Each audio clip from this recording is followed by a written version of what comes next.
Tôt ce mercredi, ils sont déjà là, les partisans du chef de l'opposition.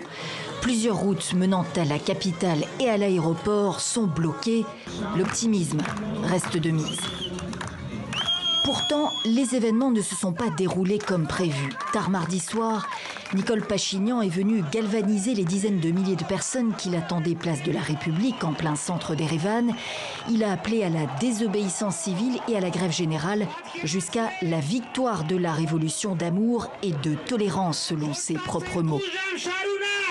Des Arméniens déterminés à le porter au pouvoir. Les gens sont contrariés, mais ce n'est pas la fin, c'est juste le début. Les gens vont s'unir, d'autres vont nous rejoindre. Nicole vient de dire que nous vaincrons. Nous avons déjà gagné. Le Parti républicain a un train de retard. Nous nous battrons jusqu'au bout, jusqu'à ce que Nicole Pachinian devienne Premier ministre.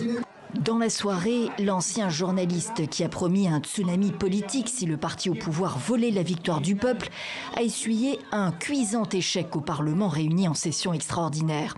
Il n'a recueilli que 45 voix au lieu des 53 qui lui étaient nécessaires pour être élu Premier ministre. 55 députés ont voté contre lui. Pachinian, lâché par le Parti républicain majoritaire, qui dénonce un programme un peu libéral, un peu socialiste, ainsi que 2 députés des groupes parlementaires qui lui étaient en principe acquis. Un retournement de situation, figure historique de l'opposition, il était le seul candidat au poste de Premier ministre, et une crise qui s'aggrave en Arménie, sous l'œil vigilant de la Russie.